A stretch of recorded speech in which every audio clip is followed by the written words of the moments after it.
Bene, buongiorno a tutti, spero mi sentiate. Sono Tommaso Bisagno di Uneba Veneto e vi do il benvenuto a questo webinar su una nuova piattaforma di welfare aziendale nel contratto Uneba Veneto. Bene, buongiorno a tutti. I vantaggi per gli enti e per i dipendenti. Sono Tommaso Bisagno. Eccoci qua. Allora, abbiamo a fare da relatore sarà Fulvio Stream, funzionario di Tre Cuori, che è la società appunto che gestirà lo welfare aziendale per conto di Uneba Veneto come visto il nuovo contratto. Vi porto i saluti del presidente Uneba Veneto Francesco Facci e alcune note tecniche. Per le domande potete metterle... togliete l'audio. Le domande potete metterle nella chat qui a fianco e man mano le raccoglieremo e cercheremo di rispondere man mano che lungo lo svolgimento del webinar. Eventuali domande più tecniche potete anche mandarle poi a Uneba Veneto e vedremo poi passo passo come fare. Il dottor Stream di Tre Cuori presenterà delle slide che ritroverete poi nelle prossime ore o nei prossimi giorni sul sito Uneba al pari della registrazione stessa di questo webinar, per cui se qualcuno dei vostri colleghi non ha potuto partecipare, desidera vedere questo webinar, lo ritroverà. Ma bando alle ciance e lascio la parola al dottor Stream di Tre Cuori. Prego. Buongiorno a tutti. Allora, io sono Fulvio, sono di Tre Cuori, welfare manager di Tre Cuori. Oggi vi presento, l'obiettivo di oggi è quello di presentarvi in parte chi è Tre Cuori, cosa è il welfare e poi l'utilizzo della piattaforma, quindi dello strumento che i lavoratori saranno chiamati ad utilizzare nel momento in cui decideranno di convertire il proprio premio per poi accedere ai vari servizi di welfare. Vi condivido in tal senso lo schermo. Ecco, se mi confermate che lo vedete tutti è meglio. Confermo?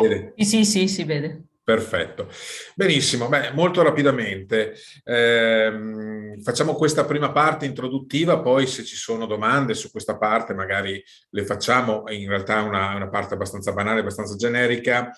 Ci aspettiamo eventualmente domande per la seconda parte, che è quella di presentazione dello strumento piattaforma nella sua funzionalità. Beh, prima di tutto ovviamente presentiamo chi è Tre Cuori. Chi è Tre Cuori? Tre Cuori è una società benefit che per proprio obiettivo è pronta a servire, coinvolgere e riunire tutti i soggetti interessati a difendere, sostenere e sviluppare l'economia dei territori per il benessere dei cittadini e imprese e comunità. Di fatto questa definizione coinvolge tutte le persone che all'interno di una comunità sono presenti, quindi generalmente le persone, per quanto riguarda ovviamente la parte di welfare, le persone sono soprattutto i lavoratori, il mondo sociale, questo fa parte di un progetto iniziale che continuiamo a seguire, definito marketing sociale, che in parte coinvolge anche il mondo del welfare. Il mondo economico, quindi i negozi, le aziende, le associazioni e quant'altro, e le amministrazioni pubbliche. Sostanzialmente questi sono i soggetti con cui noi abitualmente dialoghiamo quotidianamente, comprese ovviamente le varie associazioni di categoria, per lo sviluppo del welfare. Tra quali, come dicevo prima, è una società benefit, che è una forma societaria speciale, che di fatto sostanzialmente è volta oltre allo scopo di lucro di una singola società, è volta a perseguire ulteriori obiettivi che oltre allo sviluppo possono essere di utilità comune. Nello specifico, per quanto riguarda Tre Cuori, questa definizione e questo focus è indicata nell'articolo 3 del nostro statuto ed è indirizzata verso il generare benessere, appunto, come dicevo inizialmente, al territorio. Ovviamente le società benefit non sono nulla di particolare rispetto alle altre società di capitali, hanno delle incombenze in più, nel senso che, come vedete, non godono di alcun beneficio fiscale, hanno specifici obblighi da rispettare, e questi obblighi sono scelti e inseriti all'interno dello statuto. Hanno degli organi di controllo aggiuntivi, reportistica di bilanci separate per i due obiettivi, lo scopo di lucro e l'obiettivo, chiamiamolo, sociale. Per statuto devono perseguire uno o più obiettivi di beneficio per la collettività. E vabbè, l'Italia è stata uno dei primi paesi, se non il primo paese, ad implementare questa normativa sulle società benefit. Molto velocemente i numeri di Tre Cuori. Beh, Tre Cuori si occupa di diversi servizi. Oggi noi stiamo parlando di welfare aziendale, e in ambito di welfare aziendale questi sostanzialmente, molto rapidamente, sono i numeri che affrontiamo quotidianamente. Gestiamo oltre 800 aziende e comunque strutture che hanno deciso di implementare una politica di welfare all'interno verso i propri lavoratori. Come vedete, comunque i numeri sono importanti, soprattutto non tanto in quanto importanza numerica delle aziende o quant'altro, ma soprattutto, e questo è il nostro scopo che ci poniamo come azienda e condividiamo con tutti i soggetti che ci scelgono come partner, è quello di rendere semplice l'utilizzo del welfare, in modo tale che il lavoratore sia effettivamente coinvolto nell'utilizzo del welfare e sia felice di poterlo fare. Cos'è il welfare aziendale? Beh, ci sono diverse definizioni di welfare aziendale. Sostanzialmente c'è una definizione generica che sostanzialmente è intesa come quel insieme di benefit e prestazioni, quindi beni e servizi, finalizzato a superare la componente monetaria della retribuzione al fine di sostenere il reddito dei dipendenti e migliorarne la vita lavorativa e privata. Ovviamente lo Stato, nel momento in cui ha implementato la normativa sul welfare, per far sì che ci fossero questi vantaggi sia per i lavoratori ma anche per le aziende, hanno di fatto permesso una decontribuzione, una defiscalizzazione delle cifre erogate, determinando quindi un risparmio per l'azienda in primis e soprattutto un incremento del potere d'acquisto da parte dei lavoratori. Come Tre Cuori, a questa definizione generica a noi piace aggiungere un'altra visione che è un po' meno filosofica rispetto a quella generale, e cioè noi consideriamo il welfare come lo strumento più potente disponibile per migliorare la produttività di un'impresa. Per essere chiari, nella visione generica l'azienda offre una serie di servizi ai propri lavoratori affinché i lavoratori, contenti di questo aiuto che l'azienda dà, possono meglio lavorare sul posto di lavoro e quindi anche incrementare ovviamente quelle che sono le performance aziendali.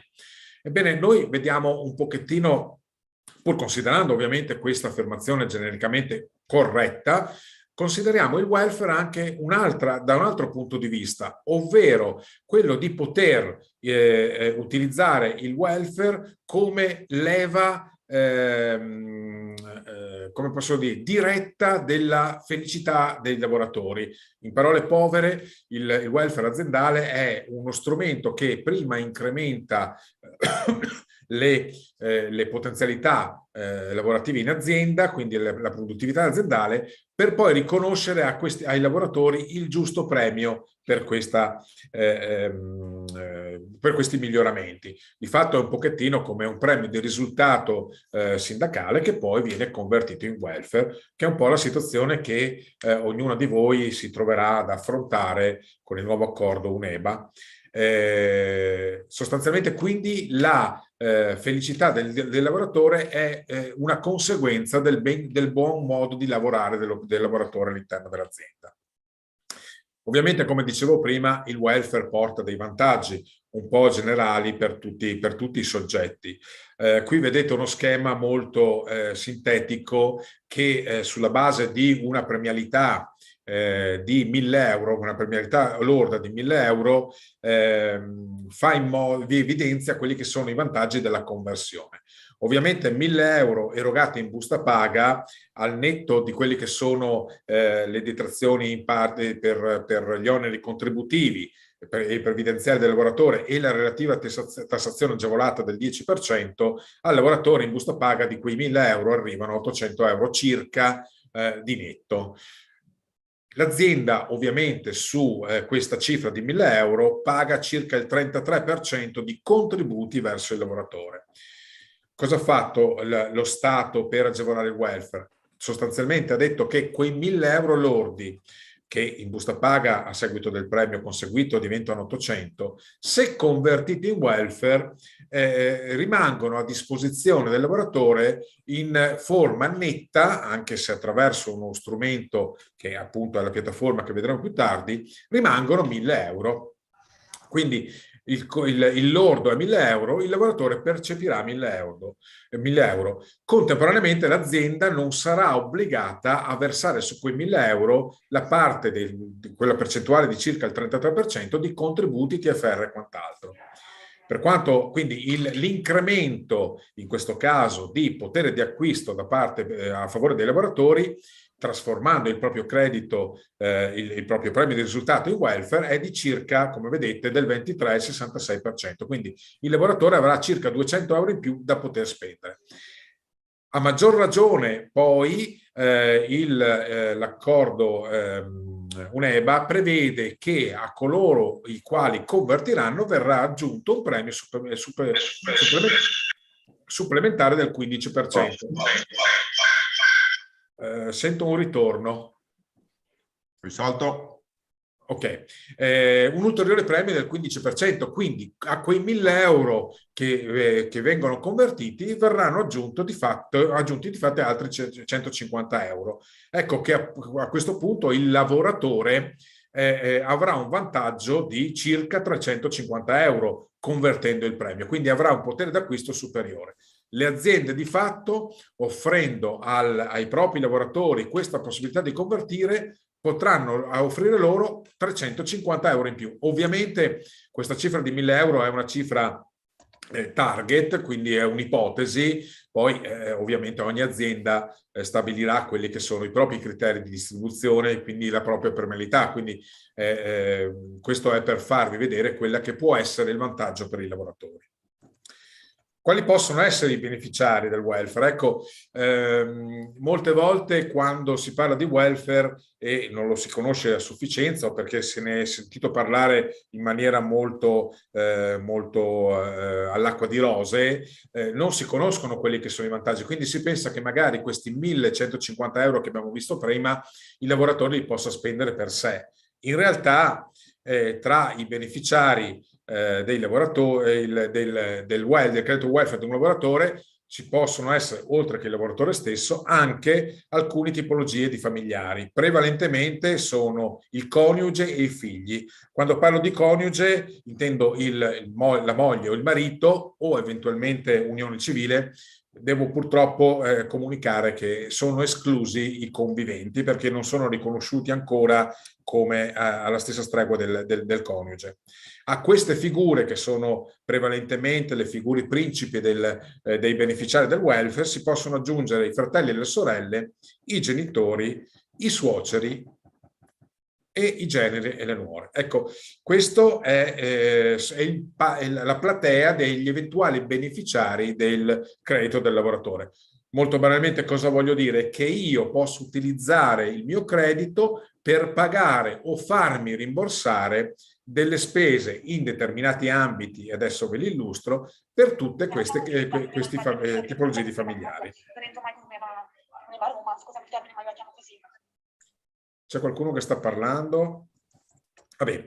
Ora vediamo quali sono i benefit e i servizi dedicati al mondo del welfare. Allora, i beni e servizi che rientrano tra quelli volgarmente chiamati welfareabili, ovvero permessi dalla normativa, esistono ovviamente i fringe benefit. I fringe benefit sono i buoni spesa, buoni carburante. Possono esserci delle spese dedicate al tempo libero, allo sport e alla cultura, alla sanità, alla previdenza integrativa, all'assistenza per i familiari non autosufficienti, genericamente al mondo dell'istruzione, al trasporto pubblico e agli interessi passivi sui mutui. Ecco, questi sono gli ambiti di spesa in cui io, lavoratore, posso spendere il mio credito welfare. Non sono ovviamente, non coprono ovviamente tutte le necessità giornaliere dei lavoratori, perché per esempio le utenze domestiche ancora non possono essere integrate tra i servizi di welfare, magari ci auguriamo che in un futuro possano esserlo, ma attualmente per esempio le utenze domestiche non possono essere pagate col mio credito welfare. Ovviamente a queste si possono abbinare anche i buoni alimentari. I buoni alimentari sono i buoni pasto, in buona sostanza. Per ognuna di queste tipologie sono previsti, a meglio, per alcuni gruppi di queste tipologie di spesa, sono previste anche le relative modalità di pagamento dei servizi. Per quanto riguarda i fringe benefit, che sono appunto genericamente parlando buoni spesa, che possono essere sia in forma elettronica che fisica, quindi tesserine, oppure ci sono i buoni tre cuori. I buoni tre cuori sono dei fringe benefit dei buoni cartacei che possono tra l'altro essere spesi ovunque. Poi magari nella successiva spiegazione ve li spiegherò in maniera più approfondita. Poi ci sono le spese a rimborso. Le spese a rimborso sono come vedete, nell'ambito dell'assistenza e dell'istruzione per il lavoratore, per i familiari, e sostanzialmente corrispondono a un pagamento diretto del servizio da parte del lavoratore, che presentando un documento intestato al lavoratore o al familiare del lavoratore, il cui beneficiari ovviamente di questi servizi possono essere solo i familiari, richiede il rimborso di quella spesa, che può essere rimborsata in forma totale o anche parziale. In pratica, se io ho acquistato i testi scolastici per mio figlio e ho speso 250 euro, posso farmi rimborsare tutti questi 250 euro, avendo ovviamente a disposizione il credito, o farmene rimborsare una parzialità. Possono essere rimborsate anche spese già effettuate in passato, quindi non solo le spese future nel momento in cui avrò a disposizione il mio credito welfare, ma anche spese che ho effettuato in passato. Molto banalmente, tornando al discorso dei libri, io i testi scolastici di mia figlia li ho acquistati nell'agosto 2021, posso farmeli rimborsare in questo momento. Poi esistono i servizi cosiddetti a pagamento telematico o pagamento diretto. In sostanza, la normativa recita che per queste tipologie di servizi il lavoratore può scegliere l'erogatore, molto banalmente parlando di viaggi potrebbe essere l'hotel, e il servizio da fruire presso quell'hotel, il soggiorno, e questo servizio deve essere pagato direttamente dall'azienda, in questo caso per tramite di Tre Cuori. Il pagamento, quindi il documento che l'hotel emetterà, il documento fiscale, dovrà essere intestato alla piattaforma, quindi a Tre Cuori, indicando ovviamente il beneficiario o i beneficiari di quel servizio, e a differenza dei rimborsi che possono essere rimborsati anche parzialmente, questa tipologia di spesa deve essere pagata per intero. Ovvero, se la vacanza costa 1.000 euro, devo pagare 1.000 euro. Il lavoratore non può integrare la spesa. Ovviamente questo può avvenire solo per spese future, quelle che devono essere effettuate. Poi vi è ovviamente la parte di rimborso anche del trasporto pubblico. Ecco, questa è l'unica spesa dove c'è un vincolo in più rispetto alle altre tipologie di spese, ovvero che laddove il beneficiario del servizio non sia strettamente il lavoratore ma sia un familiare, ebbene questo familiare deve essere necessariamente a carico, mentre per le altre spese non è necessario che i familiari siano a carico.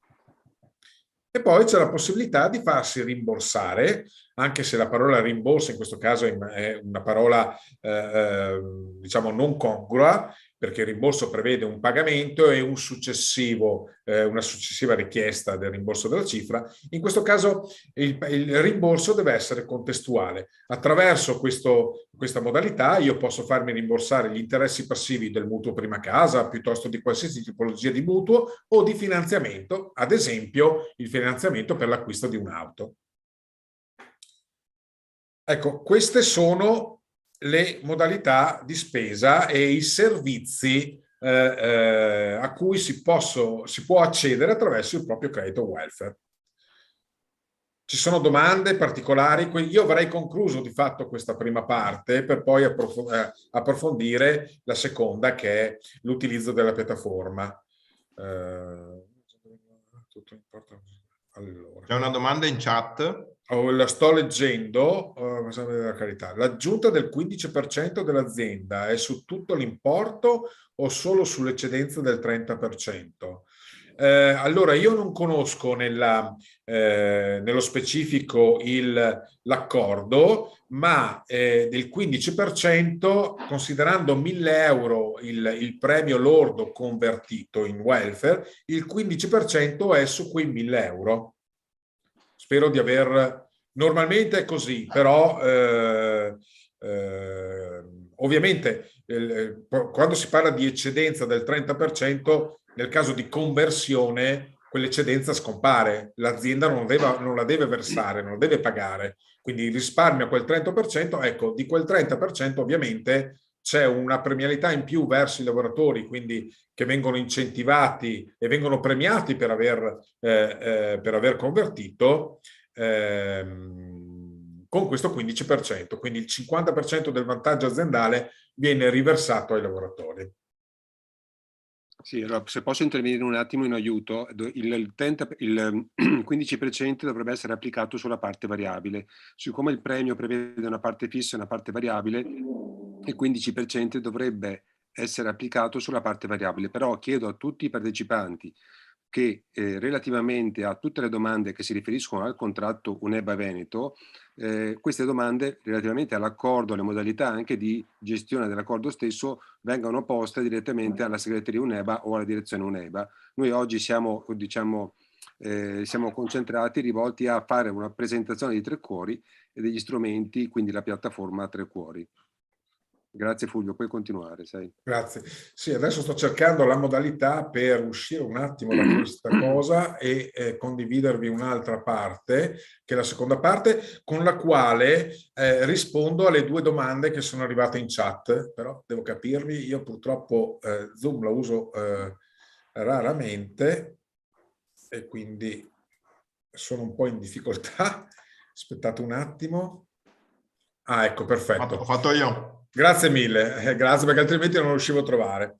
Benissimo, allora adesso vi condividerò la piattaforma, quindi vedremo l'area riservata della piattaforma e attraverso questa condivisione spiegherò anche, cioè risponderò anche alle due domande che mi sono state fatte, che sono relative alla differenza tra, per esempio, tra fringe benefit e buoni alimentari, e la seconda è se nei buoni spesa rientrano i buoni carburante.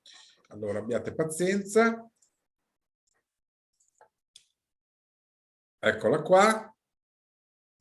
Allora, come vedete, qui vedete l'area riservata del lavoratore. Ve la ingrandisco un attimo. A quest'area ovviamente i lavoratori accederanno nel momento in cui ovviamente avranno il credito welfare convertito attraverso delle credenziali ad personam che verranno distribuite loro via email o in forma cartacea.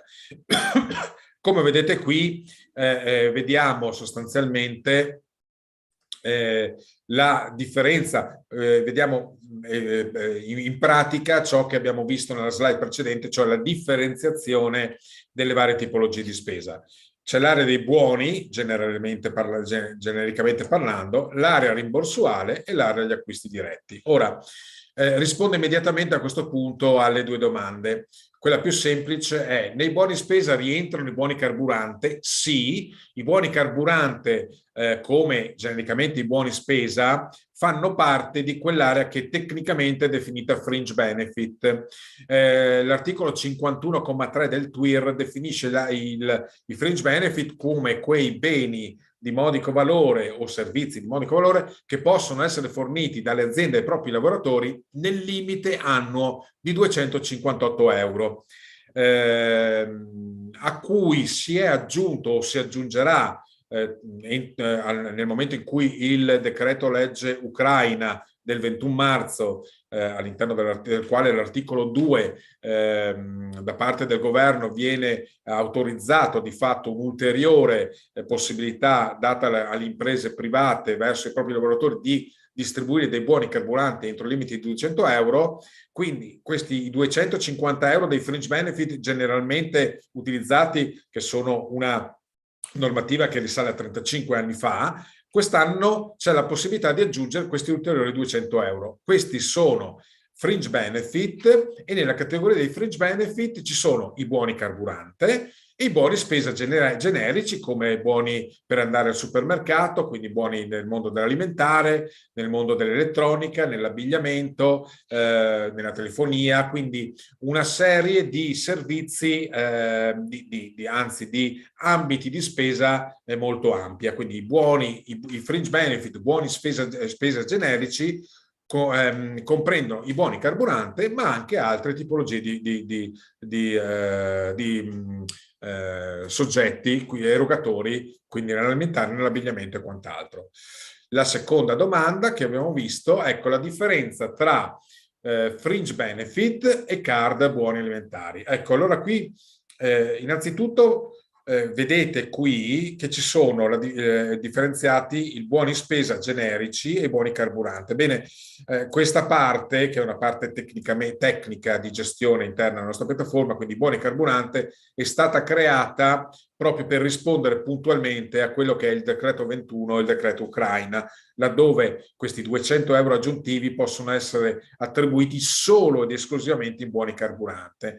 Nella parte dei buoni spesa ci sono tutti gli altri buoni, ma anche eventualmente buoni carburanti, quindi è la parte generica dei fringe benefit.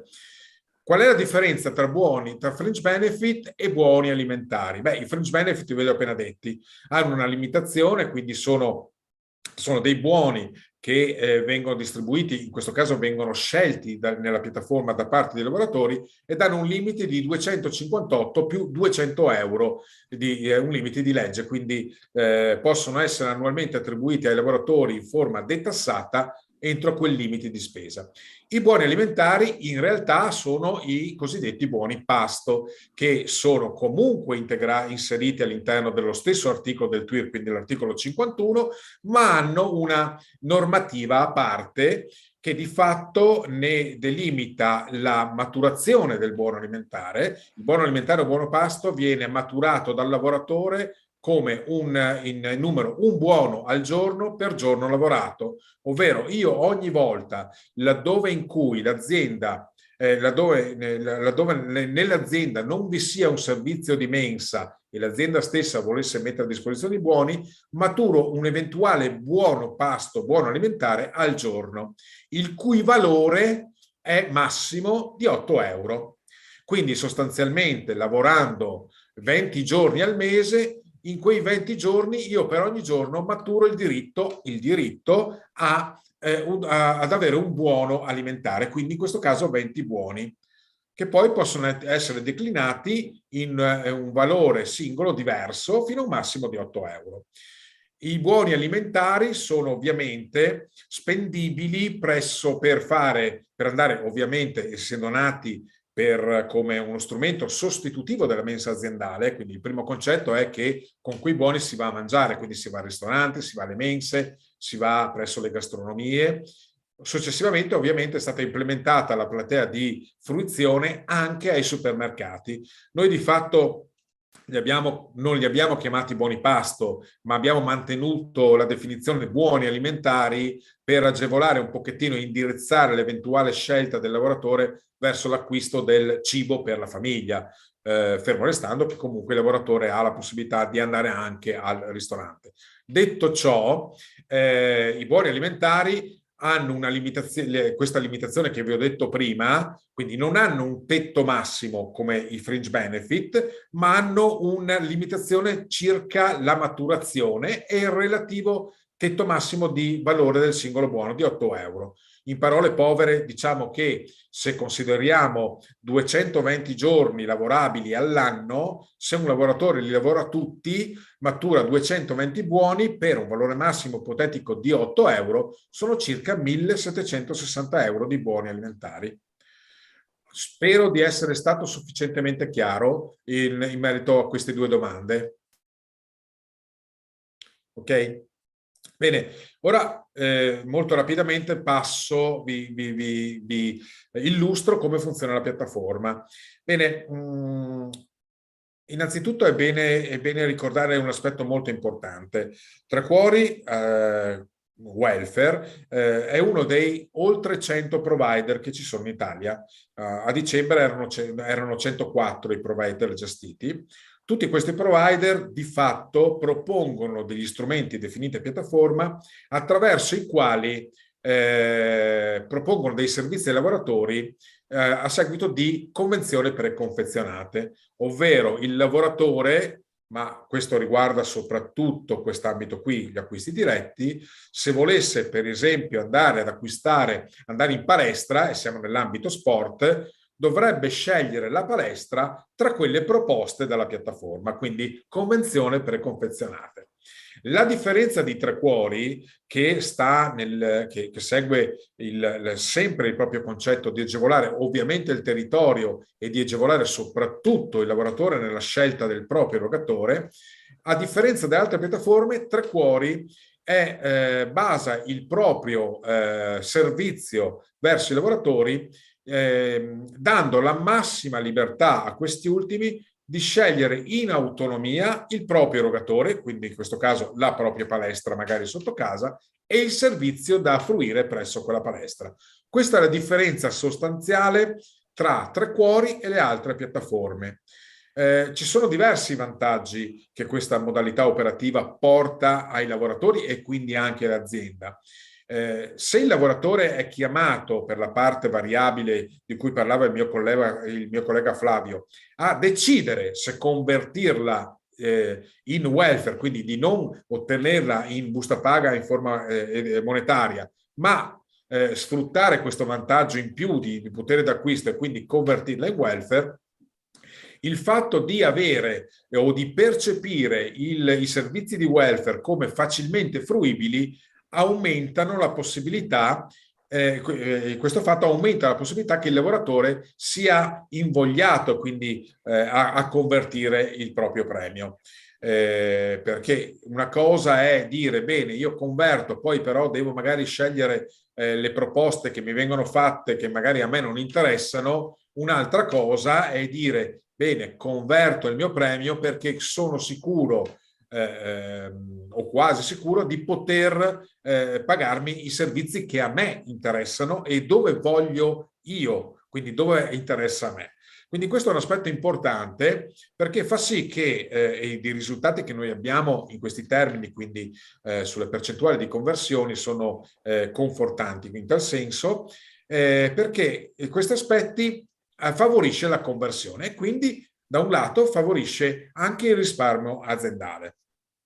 È una cosa che sembra scontata, ma credetemi, non è così semplice.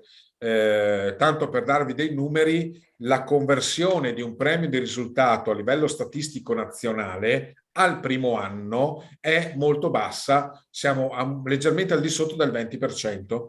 Quindi su 100 dipendenti, 20 convertono il proprio credito. E con Trequori invece, una volta spiegati i vantaggi ai lavoratori, questo tasso di conversione al primo anno è quasi il doppio, quindi siamo nell'ordine del 35-36%. Il che vuol dire che appunto molti lavoratori possono sfruttare maggiormente i vantaggi del welfare e che l'azienda risparmia su questa conversione perché non deve versare il relativo 30%. Certo, nel vostro caso darà un 15% in più, ma comunque l'azienda avrà comunque risparmiato. Tutto chiaro a questo aspetto? Ci sono domande? Non credo. Se non ci sono curiosità o domande o se ho risposto alle domande che mi sono state poste sui fringe benefit, vado ora a illustrarvi puntualmente com'è l'utilizzo. Ovviamente vi ho parlato di semplicità di approccio della piattaforma a livello teorico verso il welfare. Ovviamente a questo approccio abbiamo voluto e lo stiamo facendo quotidianamente perché lo strumento informatico è di nostra proprietà e quotidianamente ci sono i nostri tecnici che in qualche caso potrei dire purtroppo, ma non è così, ci lavorano per aggiornarla. Quindi abbiamo cercato di rendere sempre più semplice l'utilizzo di questo strumento. Beh, per quanto riguarda la parte dei buoni spesa è molto semplice. Qui in realtà è l'unica area attraverso la quale si accede di fatto a uno store online. Cosa vuol dire? Che io, avendo a disponibilità dei 250 euro e in aggiunta anche questi. Allora, i buoni spesa generici possono essere spesi in qualsiasi supermercato. Allora, Serena, credo che la sua domanda sia riferita ai fringe benefit. Adesso glieli spiego. I buoni spesa generici, come li chiama lei, se sono riconducibili al fringe benefit, in realtà sono dei buoni spesa che sono monomarca. Quindi, li sto scorrendo. Io sono entrato nell'area dei buoni spesa, quell'area che prima ho definito in maniera molto banale uno store online. Vedete qui ci sono per esempio i primi sono dei buoni carburante e qui cominciano i buoni spesa, quindi dei supermercati. Come vedete ci sono i buoni Conad, tanto per fare un esempio, sono dei buoni monomarca. Ora, ovviamente magari qui dentro non andiamo a coprire tutti i supermercati, certo ce ne sono parecchi, perché come vediamo il Conad, troviamo il Spar, vabbè, questo è Italy, l'S Lunga, Natura Sì, che magari molti di voi conoscono, Panorama, Eurospin, Lidl, Prix, Ali, insomma ce ne sono di parecchie insegne, magari non di tutte. I buoni spesa possono essere spesi e quindi utilizzati presso il relativo erogatore che abbiamo scelto, quindi in questo caso per esempio il Bennett. Adesso noi siamo in Veneto, magari proviamo a ragionare su una lì. Ecco, ogni buono spesa lo vedete diversificato per erogatore e per importo. Come vedete ci sono diversi importi, 50, 100, 25. Facciamo finta che noi vogliamo andare da lì, quindi ogni buono spesa ha un'area di informazione. Entrando qui ho l'accesso per esempio al sito diretto di Ali per fare cosa? Per verificare quali sono i punti vendita Ali, in questo caso, che accettano questi buoni. Quindi entrando qui sono proprio nel sito di Ali e vedo tutti i buoni, ovviamente posso fare le varie scelte e via dicendo. Dov'è qui?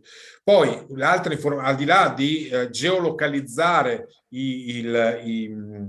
gli erogatori che accettano questi buoni, le informazioni importanti sono molto banalmente la durata del buono, cioè da quando io lo ottengo, quanto tempo dura questo buono. Si è tolta la condivisione, aspettate, ho sbagliato, ok, eccola qua. Perfetto, c'è appunto la durata del buono, che in questo caso il buono Ali è validità di 6 mesi, è cumulabile, quindi se io ho due buoni, che ne so, due buoni da 50 e vado a fare una spesa da 60 euro, scarico un buono per poi scaricare i 10 euro dal secondo buono, quindi è cumulabile e sono spendibili più volte, quindi sono a scalare. Ho un buono da 50, faccio una spesa di 10, mi scalano 10 euro. Come si ordina? Entro qui, ordino il buono elettronico, ok, e poi nell'area delle mie spese trovo il mio buono che arriverà al lavoratore via email entro 3-4 giorni e comunque anche entro 3-4 giorni, dove qui vedete il tasto in erogazione, comparirà Scomparirà questo tasto, comparirà il tasto scarica buono, il lavoratore potrà scaricarlo direttamente da qui per poi andare al supermercato, in questo caso, a utilizzare il proprio buono. Come vedete però, quindi come avete visto dentro ci sono dei buoni di diverse categorie merceologiche, Decathlon, quindi sport, abbigliamento, ricariche telefoniche, alimentari, carburante e via dicendo. Sono circa un centinaio di tipologie di buoni, quindi di buoni monomarca. A questi buoni comunque, lo vedete qui, noi abbiamo aggiunto i buoni tre cuori. I buoni tre cuori in realtà non sono dei buoni monomarca, sono dei buoni generici che possono essere spesi presso un circuito di esercizi già convenzionati o che si possono facilmente convenzionare. Il convenzionamento di questi esercizi è subordinato eventualmente a una richiesta da parte del lavoratore o una richiesta da parte dello stesso erogatore. Il vantaggio di questi buoni che vanno molto nell'agevolare gli erogatori del territorio, i piccoli erogatori del territorio, perché con i buoni generici noi andiamo a pagare, ricordatevelo sempre, benché magari il negozio sul territorio sia piccolino, ma andiamo a pagare erogatori a livello nazionale piuttosto che regionale e quant'altro, quindi i grossi marchi. Normalmente i piccoli erogatori del territorio non hanno accesso a questi benefit dei 250 euro che le aziende attribuiscono ai propri lavoratori. Faccio un esempio banale su tutte. Per esempio la parrucchiera o il parrucchiere, normalmente io non trovo all'interno dei buoni il buono specifico per la mia parrucchiera o il mio parrucchiere. Ebbene, con i buoni tre cuori, che noi abbiamo creato appositamente per riuscire a coinvolgere e portare beneficio anche ai piccoli erogatori, io posso permettermi di pagare la parrucchiera, piuttosto che il macellaio, piuttosto che l'elettricista o altri erogatori che mi possono fornire dei servizi. Questo è un buono cartaceo, nel corso dell'anno, forse verso la fine dell'anno, diventerà anche elettronico.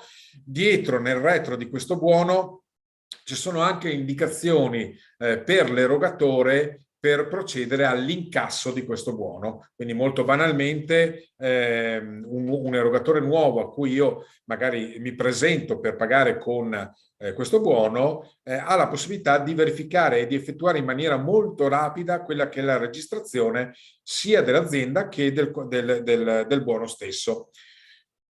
Questi erogatori, scusatemi, normalmente accettano accettano questi buoni, quindi di convenzionarsi, perché a fronte dell'incasso, per esempio, del buono da 20 euro, noi non chiediamo loro alcuna commissione, quindi 20 euro incasseranno da tre cuori per la fornitura di quel servizio. Per ultimo vorrei affrontare il discorso dei buoni alimentari, semplicemente perché così andiamo ad implementare meglio e a motivare meglio perché compaiono qui e in che modalità compaiono all'interno della piattaforma. La parte importante del welfare ovviamente non sono i buoni generici, ma sono ovviamente i servizi, quindi la parte dei rimborsi o di acquisti diretti, ecco quella cosa che vi ho fatto vedere precedentemente nelle slide. Aspetta che mi è sparita la chat. Ok, va bene. Bene, per quanto riguarda i servizi di rimborso, molto banalmente io pago il servizio e poi successivamente richiedo il rimborso di quel servizio che ho pagato. Sono obiettivamente dei servizi che fanno parte di queste categorie omogenee, quindi i servizi per l'infanzia, per essere chiaro, sono sostanzialmente asili nido e babysitter, quindi io posso pagare l'iscrizione all'asilo nido e posso quindi richiedere il rimborso della retta che ho pagato. Lo faccio molto banalmente entrando qui, quindi asilo nido privato, seleziona, Devo inserire i dati dell'asilo perché i dati dell'erogatore in genere sono dei dati che devono essere noti alla piattaforma, quindi per dare una validità alla spesa. Entro, inserisco i dati dell'asilo, quindi compilo questi campi. Devo inserire i dati del beneficiario. Il beneficiario in questo caso del servizio non sono io lavoratore, ma sarà uno dei miei figli, perché l'asilo nido ovviamente non vado io, ci vanno i miei figli. Quindi devo inserire i dati del figlio in questo caso, quindi inserisco nome e cognome, ai quali devo abbinare ovviamente il grado parentale dei parenti che possono essere i beneficiari del mio credito welfare. Quindi, come vedete, il coniuge o unione civile, figli, fratelli e sorelle, nuore, genitori e suoceri. Quindi in questo caso metterò figli. Devo indicare se il familiare è corresidente o è a carico. Allora, queste due informazioni sono, come dicevo in principio, delle informazioni che sono per il 99% quasi solo statistiche. In realtà soprattutto il fatto che il familiare sia a carico mi è necessario solo nell'eventualità di una spesa, ovvero il rimborso del trasporto pubblico. Per tutte le altre spese, che il familiare sia corresidente o a carico non ha di fatto una grande importanza, però è comunque un'indicazione che devo inserire. Inserisco i dati. Di fatto poi qui dichiaro che i dati che ho inseriti siano corretti, in parole povere se indico che i dati di un bambino devo dichiarare che quel bambino è mio figlio e magari non sia mio nipote, perché il nipote ovviamente non è tra i familiari beneficiari del credito. Una volta aggiunto quindi il familiare e l'erogatore, li seleziono, quindi ho selezionato questo, seleziono qui. Aggiungo a questo punto la tipologia del documento fiscale che porto a rimborso, quindi potrebbe essere una fattura, una ricevuta o altro. Altro cosa significa? Altro significa che, come avviene ancora, sempre meno in realtà, ma ancora in qualche tipologia di spesa, soprattutto nel mondo dell'istruzione, quando io faccio un acquisto magari l'erogatore non mi emette una ricevuta. Banalità. Pago la gita scolastica di mia figlia, la scuola non mi emette una ricevuta, quindi il documento che io posso portare per la richiesta di rimborso a quel punto potrebbe essere la contabile del bonifico. Ovviamente all'interno della contabile del bonifico, come per tutti gli altri documenti, la fattura e la ricevuta deve contenere i dati, quindi i dati di chi ha pagato, il lavoratore, i dati del beneficiario e quindi la figlia in questo caso. Quindi indico fattura, metto il nome, il numero di fattura, indico quanto ho pagato quella fattura e qui indico l'importo che voglio farmi rimborsare. Ovviamente entro la capienza massima del mio credito che ho. Se ho 400 euro, qui potrò mettere 400 euro. Se ne ho 1000, potrei farmi rimborsare tutti i 500, oppure comunque una parzialità 350. Qui inserisco il file che potrebbe essere molto banalmente, adesso cerchiamo un PDF, un file PDF se opero con il computer piuttosto che una foto se opero con il cellulare. Devo dichiarare che se la spesa è stata pagata o meno. Ovviamente se indico no, si chiude tutto, mi viene detto prima di procedere vai a pagare la spesa e poi rientra per chiedere il rimborso. Ovviamente dico sì. Come dicevo, la spesa deve essere pagata dal lavoratore, quindi non da un terzo. Quindi qui confermo che il lavoratore, che ho pagato io la spesa, do registra e a questo punto nell'area mie spese mi compare la richiesta di rimborso. Come vedete qui c'è la definizione in fase di controllo, vuol dire che abbiamo ricevuto il documento, la richiesta del documento, che stiamo controllando che il documento sia congruo alla normativa. Nel momento in cui rileviamo che è tutto a posto, avvisiamo tramite me il lavoratore che la sua spesa è andata a buon fine e che entro 15 giorni riceverà il rimborso, in questo caso 350 euro, direttamente sul suo conto corrente con un nostro bonifico. Quindi il rimborso verrà direttamente sul conto corrente. L'azienda, perché l'azienda o quindi l'associazione, di fatto avrà la possibilità di estrapolare tramite la propria area riservata aziendale, mettiamola così, il dato da trasferire al consulente del lavoro per riportare in senso figurato questi 350 euro all'interno della busta paga.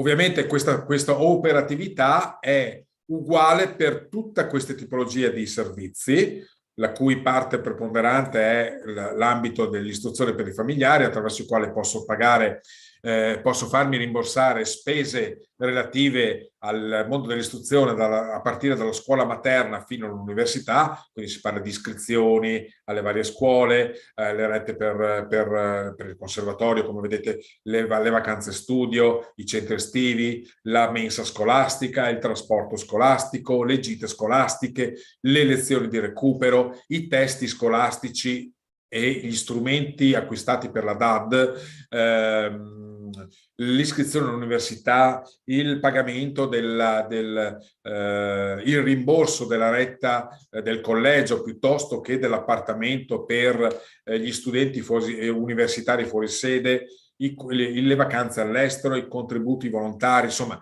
tutte quelle spese che sono correlate al mondo dell'istruzione dei familiari. Quindi vedete che è una gamma molto ampia.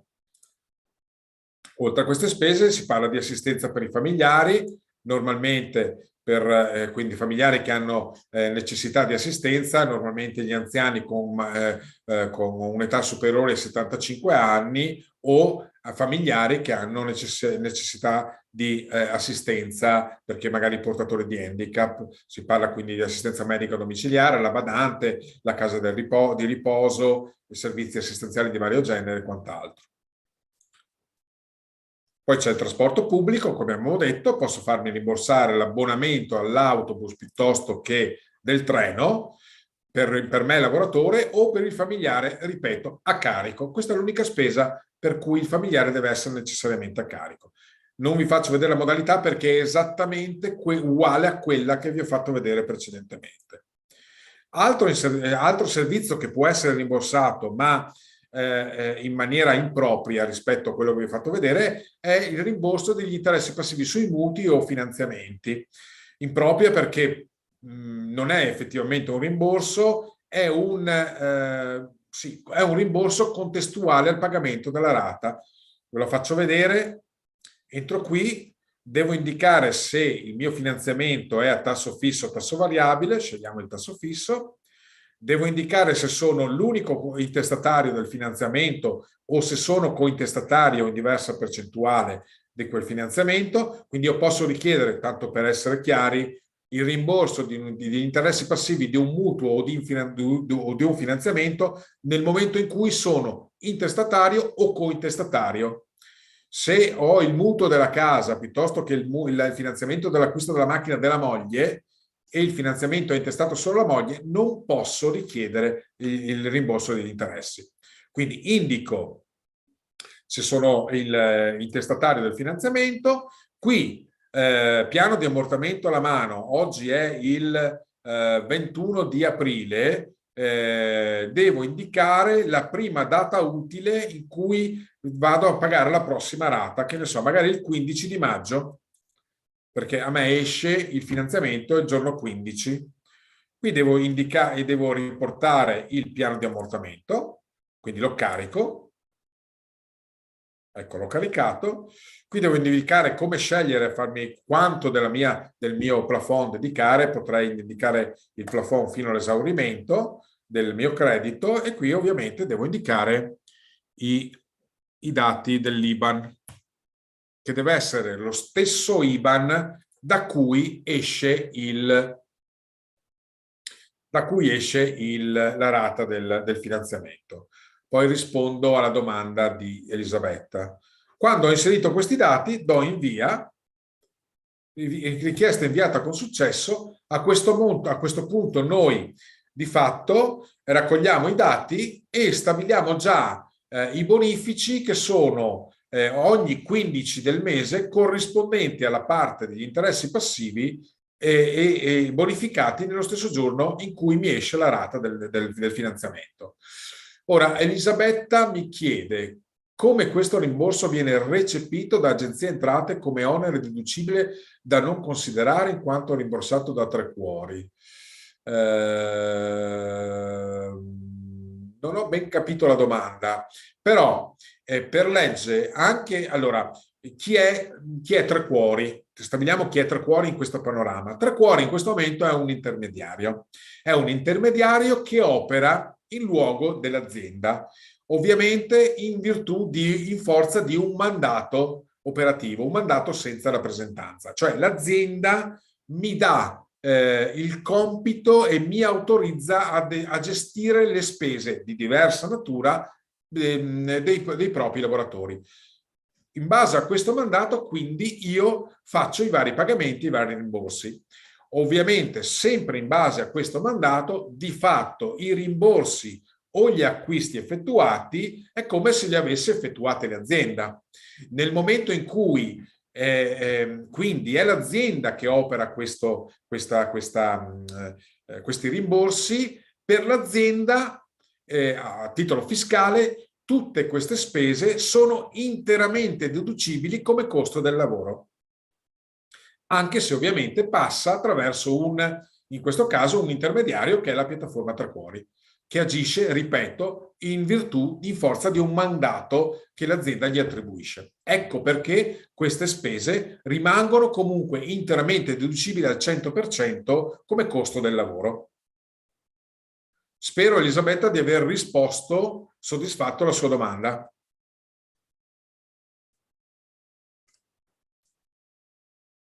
Ok? Tengo a precisare una cosa.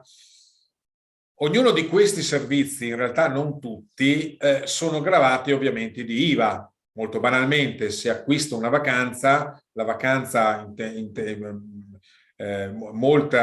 allora ci sono delle vacanze come posso dire, dei servizi in ambito di tempo libero che hanno un IVA al 22%, altri che l'hanno al 10%. Ebbene, molto banalmente, se io acquisto un viaggio da 1.000 euro, l'IVA questi 1.000 euro sono comprensivi. Allora, sì. Vabbè, finisco qui, poi procedo a dare ulteriore risposta alla domanda sempre di Elisabetta. Dicevo, questi 1.000 euro sono comprensivi di IVA, è un servizio che paga di fatto l'azienda, però l'IVA, essendo relativa ad un servizio che non è tipico dell'azienda, a questo punto diventa indetraibile. Quindi i 100 euro di IVA, forse l'IVA al 10%, non sono detraibili come normalmente sono per i servizi tipici dell'azienda. Ma tutto il costo, quindi tutti i 1.000 euro, sono deducibili come costo del lavoro. Ok? Quindi vediamo un po', ho formulato male la domanda: come cittadino io mi porto in deduzione interessi passivi sul mutuo in 730, dovrebbe ovviamente essere stornata la quota che mi è stata rimborsata. Ecco, sì, chiarissimo, assolutamente sì. Ecco, questo è un aspetto importante. Quando parliamo di interessi sui mutui, l'unico mutuo non è l'unico mutuo, allora gli interessi passivi del mutuo prima casa, probabilmente tutti voi sapete che posso portarli in dichiarazione dei redditi per la detraibilità. In realtà, come giustamente mi ha segnalato Elisabetta, ciò che io mi faccio rimborsare attraverso il mio credito welfare non posso successivamente portarlo in detrazione, in dichiarazione dei redditi. Come per esempio non posso richiedere rimborso di spese che precedentemente ho portato in detrazione in dichiarazione dei redditi. Quindi, perché altrimenti usufruirei di due benefici fiscali ben distinti. Quindi giustamente Elisabetta mi dice: ciò che io mi faccio rimborsare non posso poi portarlo in dichiarazione dei redditi, attenzione, per quella parte che mi sono fatto rimborsare. Tipico esempio è, per esempio, sono le iscrizioni, che ne so, all'asilo nido. Anche l'iscrizione all'asilo nido è una di quelle spese che posso portare in dichiarazione dei redditi, ma come voi magari potete sapere, ovviamente per la detraibilità in dichiarazione dei redditi c'è anche un tetto. Per quanto riguarda gli asili nido, il tetto detraibile massimo di 632 euro. A quel punto cosa succede? Io portai portare l'equivalente di 632 euro attraverso la documentazione fiscale in detrazione e l'eventuale surplus oltre questi 632 euro richiedere a rimborso tramite il mio credit welfare. Oppure il contrario, ok? Sono stato più chiaro? Attenzione, vi segnalo che per ogni tipologia di servizio, qui lo vedete piccolino, c'è il tasto di informazione. Qui ci sono diverse indicazioni, quindi la descrizione tipica del servizio, se ci sono limiti o non ci sono limiti, via dicendo, i beneficiari, ma in relazione alla domanda che mi è stata posta ci sono anche gli effetti fiscali. Ecco, ti pareva ho beccato quello sbagliato. Eccolo qua, nero privato, effetti fiscali. Mi si dice appunto che questo, stiamo parlando di asilo nido, posso portare il limite di detraibilità appunto, come vi dicevo, di 632 euro.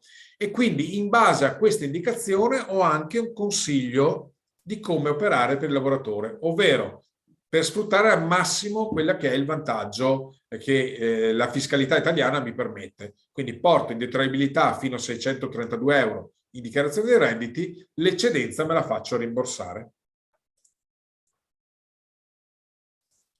Tutto chiaro? Ecco, passiamo rapidamente a quella che è la parte preponderante. Per i dipendenti, i importi che eccedono i fringe benefit vengono tassati. Quindi se l'azienda eroga 1.000 euro di welfare, l'importo che eccede di 258 viene assoggettato ad imposta? Assolutamente no. Nel senso, o meglio, bisogna distinguere. Se all'interno di questi 1.000 euro che sono stati, attenzione, convertiti in welfare, solo 258 li posso portare e utilizzare nei fringe benefit, quindi 250 arrotondiamo. Gli altri 750 vengono messi a disposizione nell'area dei servizi, quindi per intenderci rimborsi ed acquisti diretti, e qui per il lavoratore ovviamente a monte, visto che si tratta di welfare, anche questi 750 non sono assolutamente tassati.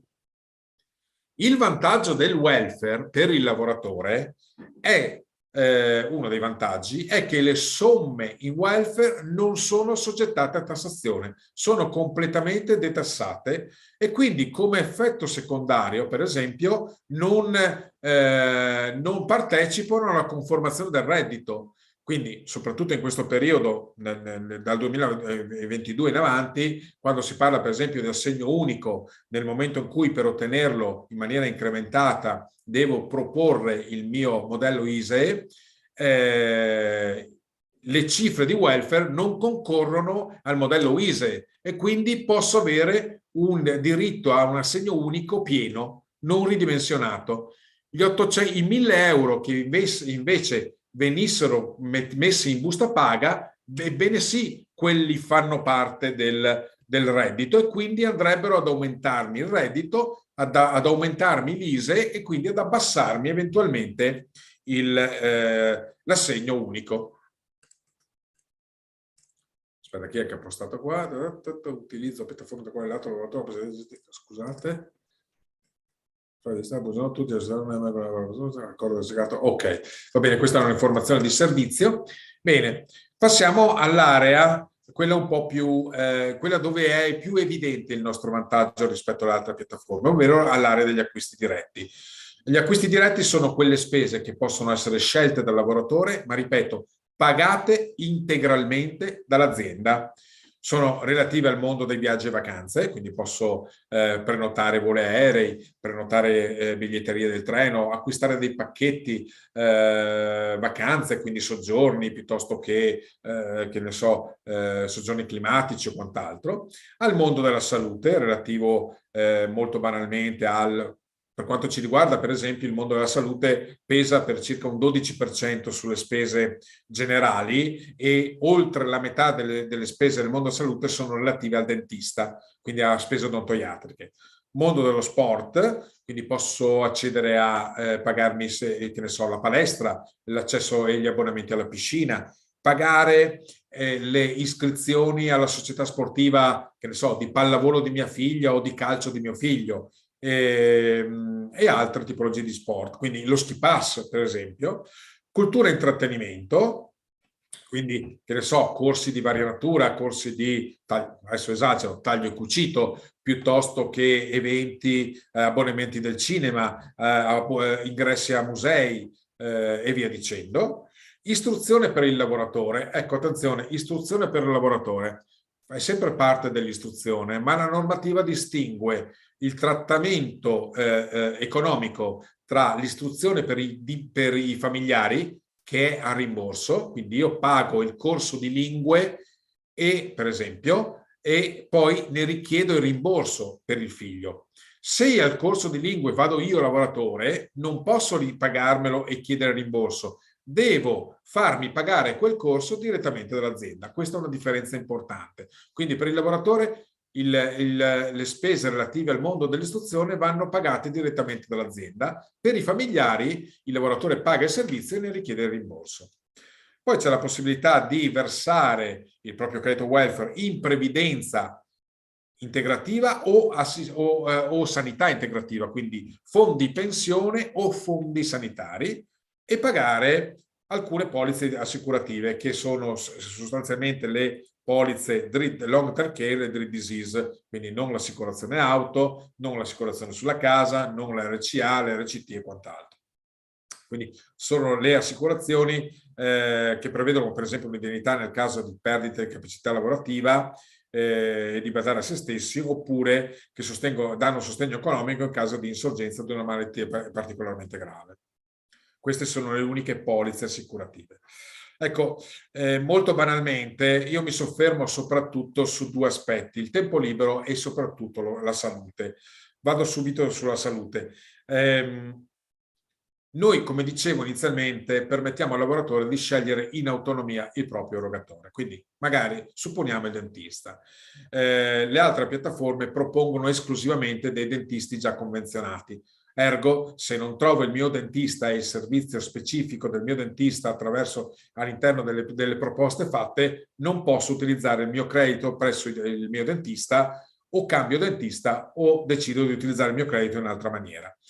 Tre Cuori invece permette di scegliere in autonomia il proprio dentista. In realtà anche noi mettiamo a disposizione dei pacchetti di nostri partner attraverso i quali si possono verificare già se ci sono delle convenzioni, ma la nostra operatività standard è quella di assistere e di permettere al lavoratore, come dicevo, di scegliere in autonomia il proprio dentista. Come faccio? Entro in quest'area, quindi altri pacchetti a ricerca assistita, accedo. Qui posso ricercare se ci sono già delle convenzioni che sono state effettuate direttamente da Tre Cuori, non tramite fornitori esterni. Ovviamente mi compariranno qui nell'area le eventuali convenzioni più prossime alla mia residenza. Quindi se la trovo la scelgo, se non la trovo, come è possibile che sia, entro, ecco qui, se non trovo il mio dentista, entro qui, vado su Procedi, inserisco i dati del mio dentista,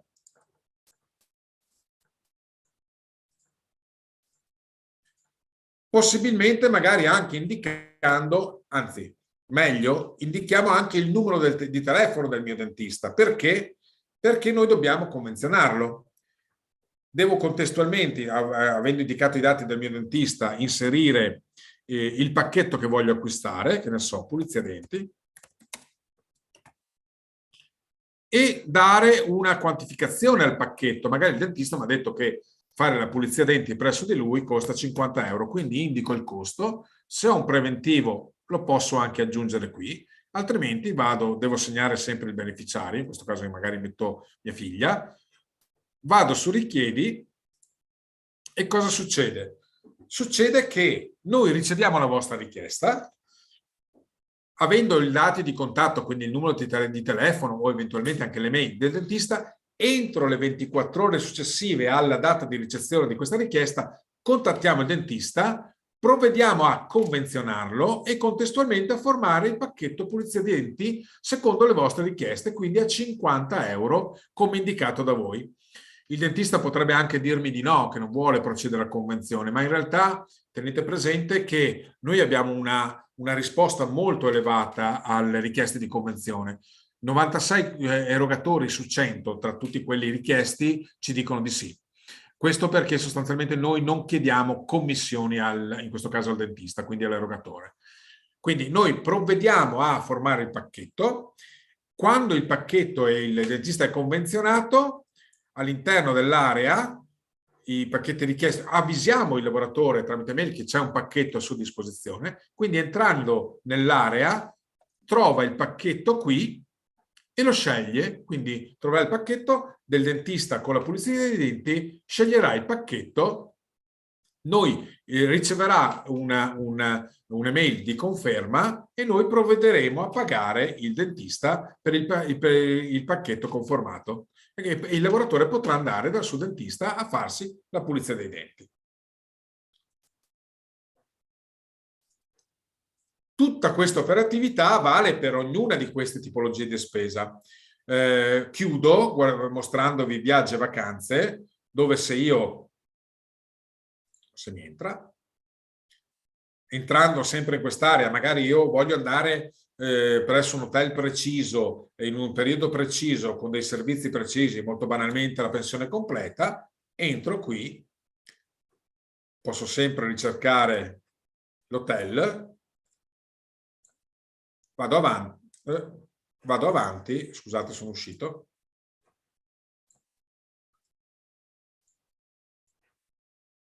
ok, vado su procedi, stessa cosa, indico i dati dell'hotel, indico il pacchetto, che ne so, weekend dall'AL per 2 persone, pensione completa e quant'altro. Se ha un prezzo, metto anche il prezzo. Se ho un preventivo, lo inserisco e la trafila è la stessa. Però all'interno del viaggio e vacanze, come per quanto riguarda il mondo della salute, abbiamo appunto inserito delle piattaforme partner attraverso i quali si possono accedere direttamente per verificare se ci sono delle convenzioni. Per esempio, attraverso questa piattaforma posso prenotare in autonomia dei voli aerei, quindi posso ricercare un volo, posso prenotare biglietteria dei treni. Se sono abituato a gestirmi le mie vacanze attraverso i consueti portali online, quindi Booking Online, uno di questi, accedo banalmente a Booking e opero come facessi un normale acquisto. Vado a Jesolo, periodo, dall'AL, una camera 2 adulti, quindi cerco il servizio, lo scelgo. Eccolo qui, ne scelgo uno, questo che c'è anche la piscina, ok. Posso verificare ulteriormente se l'hotel, se è il servizio che mi interessa, posso vedere solo pernottamento, prima colazione o quant'altro, seleziono, confermo. A questo punto devo indicare i nomi dei partecipanti, il nome del lavoratore se viene preso in automatico, il nome del secondo beneficiario, per esempio, lo devo inserire io e devo sempre abbinare il grado di parentela. Quindi se vado col coniuge, segno coniuge, scelgo, fleggo quello che devo flaggare, do continua. A questo punto cosa succede? Sul booking normale vi viene chiesto l'inserimento dei dati della carta di credito. In questo caso non vi viene chiesta questa cosa. La vacanza pari a 443,49 € vi viene scalata direttamente dal credito welfare. Noi paghiamo la vacanza, voi ricevete l'email di conferma e andate a fare la vostra vacanza. Chiudo, se non ci sono domande specifiche, segnalandovi che all'interno della piattaforma, eccola qua, no, qua, oltre questa modalità operativa abbiamo anche nell'area assistenza i contatti di quello che è il nostro call center, quindi la nostra gestione per aiutare i lavoratori. Sono in realtà 2 numeri, uno dedicato ai welfare generici, quindi per chiedere informazioni o farsi aiutare nelle spese relative al mondo della sanità, dei rimborsi e quant'altro, e uno welfare specifici relativi a viaggi, cultura e intrattenimento. Sappiate che il nostro call center è disponibile per i lavoratori con un'ampia gamma oraria dal lunedì al venerdì dalle 8 alle 18:30 e il sabato dalle 8 alle 12:30. Quindi il lavoratore ha parecchie possibilità in termini di tempo per contattarci. Tra l'altro, la parte di viaggi, cultura e intrattenimento in realtà è proprio un'azienda nostra interna, che è interna nostra, che ha la sede proprio qui dove ha la sede anche Tre Cuori, si chiama Tre Ali, ed è una vera e propria agenzia viaggi, presso la quale, se volete, potrete anche rivolgervi direttamente per richiedere la formazione di pacchetti specifici per le vostre vacanze. Bene, io avrei concluso, anzi no, non ho concluso, scusatemi, chiudiamo con la parte dei buoni alimentari che ho messo inizialmente. Bene, perché lo metto per ultimo? Perché sostanzialmente questa è una novità che troverete inserita all'interno delle possibilità di scelta da parte dei lavoratori solo presso Tre Cuori.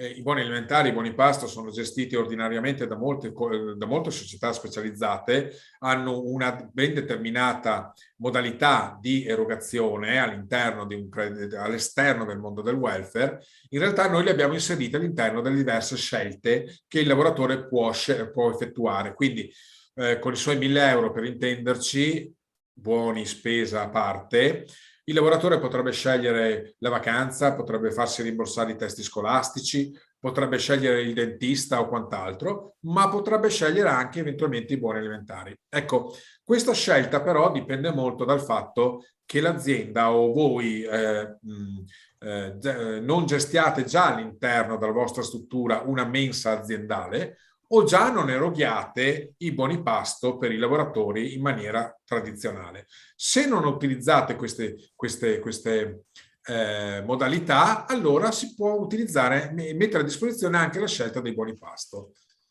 Allora, c'è un costo per aderire a Tre Cuori, tipo quota di adesione, spese di gestione, come mi è trasferito il credito, i dipendenti. Ok, perfetto. Allora, Angela, le rispondo prima molto velocemente, concludo la parte dei buoni alimentari, molto rapida. Quindi se voi avete questa possibilità di offrire anche ai vostri lavoratori i buoni alimentari, tenete presente che noi abbiamo scelto questo tipo di erogazione per aumentare ed invogliare i lavoratori a convertire il proprio credito ed utilizzarlo tutto. Quindi se voi la vostra azienda ha questa possibilità, il lavoratore molto banalmente entrerà qui nell'area dei buoni alimentari,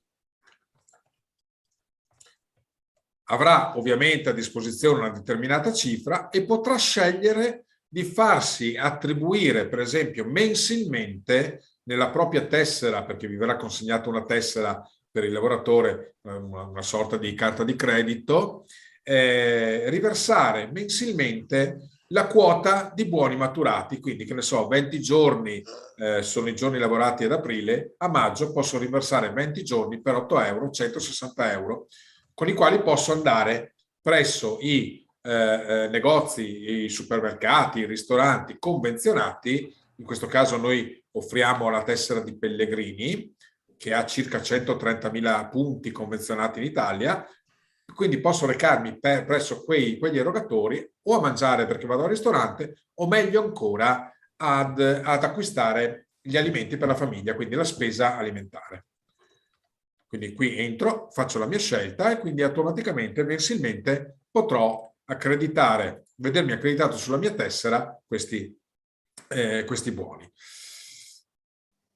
Allora, Angela mi chiede se c'è un costo aziendale per aderire a Tre Cuori, tipo quota di gestione o spese di gestione, come viene trasferito il credito ai dipendenti dei dipendenti da parte dell'azienda Tre Cuori, forse non so, esiste un documento di sintesi sui tetti di utilizzo credito massimo tipologia, tipo di benzina, alcune tipologie di buoni si cumulano fra loro, determinare un tetto di utilizzo. Beh, allora, come ha risposto il mio collega Flavio, tutti i costi di adesione alla piattaforma sono descritti nell'accordo quadro siglato tra Uneba e Tre Cuori, quindi lì troverete tutto. Per la parte ovviamente sì, ci sono dei costi di adesione, perché ovviamente questa operatività comporta ovviamente un lavoro da parte di Tre Cuori che vi sostituisce aziendalmente parlando in tutta questo gran lavoro che fa riferimento comunque alle normative, quindi dobbiamo stare molto attenti a quello che si fa e quindi ci sono dei costi. Ripeto, questi costi, come dice il mio collega Flavio, li troverete ben esplicati nell'accordo. Per quanto riguarda il documento di sintesi sui tetti di utilizzo del credito, beh, sì, potremmo fornirlo e potrebbe anche essere nelle slide che ho presentato all'inizio e che magari vi verranno inviate tramite Uneba. Sappiate che gli unici tetti che esistono sono relativi ai fringe benefit, 258 più 200 relativamente al solo 2022 dei buoni carburante. Per tutte le altre tipologie di spesa non ci sono tetti. Se il lavoratore avesse 10.000 euro potrebbe spendere quei 10.000 euro frazionandoli in più spese o potrebbe molto banalmente spendere quei 10.000 euro in una spesa unica. Gli unici tetti per la possibilità di detrazione integrale sono in previdenza complementare, quindi io posso versare fino a 5.164 euro, o in sanità complementare, quindi verso un fondo di assistenza sanitaria, il massimo è 3.620. Questi sono gli unici tetti. Per tutte le altre tipologie di spesa non esiste un tetto. Ok.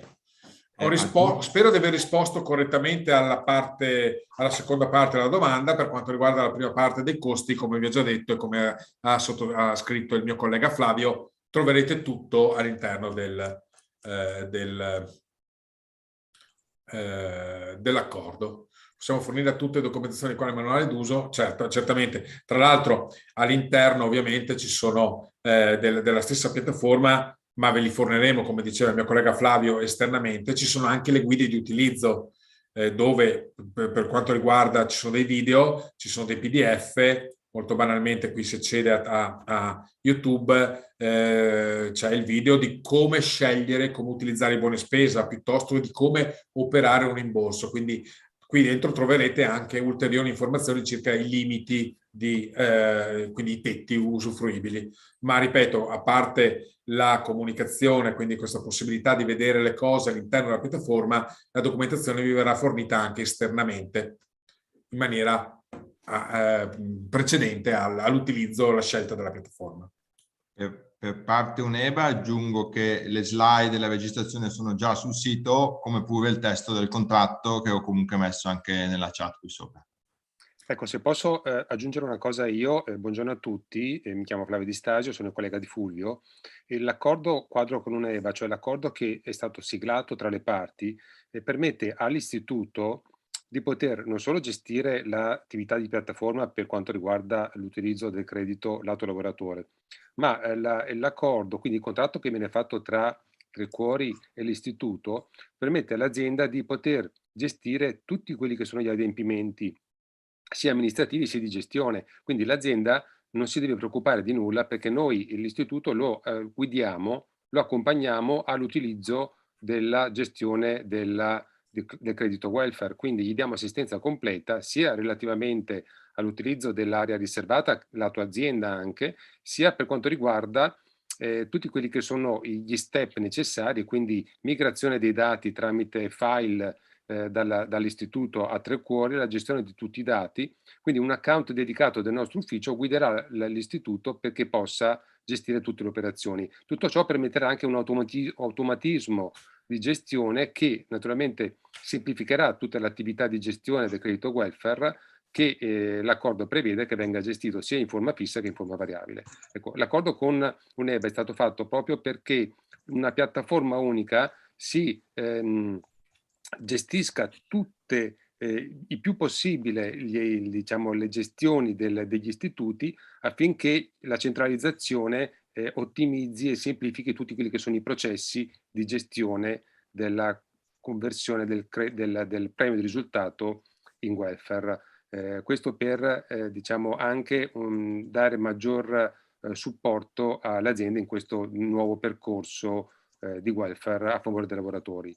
Noi siamo anche disponibili a fornire ad aziende tutti gli strumenti e soluzioni affinché i lavoratori possano apprendere più facilmente e più velocemente i vantaggi che ne derivano dall'utilizzo del welfare, del premio di risultato, della conversione del welfare, anziché naturalmente, come ha detto prima il mio collega, convertirlo in busta paga.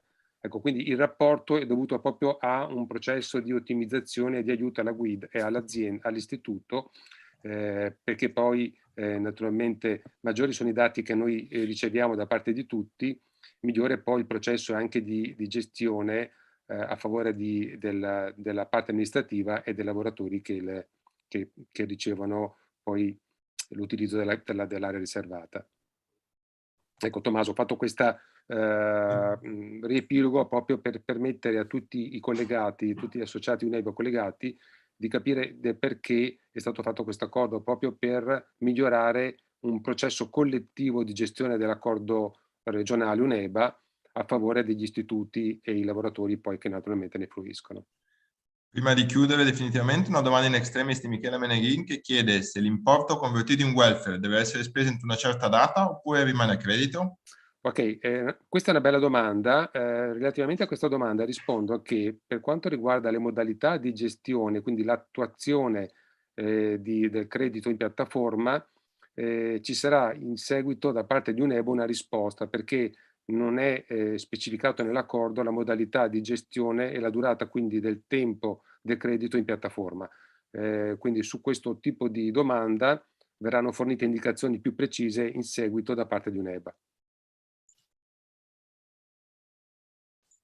Bene, allora a questo punto io ringrazio tutti i 52 partecipanti al webinar della vostra attenzione e delle domande e ringraziamo ovviamente Stream e di Stasio di Tre Cuori per aver illustrato questa novità del contratto UNEBA e appunto vi auguro un buon proseguimento fermo restando appunto di questo impegno a far firmare, a sottoporre ai lavoratori il modulo per l'espressione del consenso per la conversione della somma di welfare. Grazie a tutti e buona giornata. Grazie a voi. Buona serata. Salve. Grazie.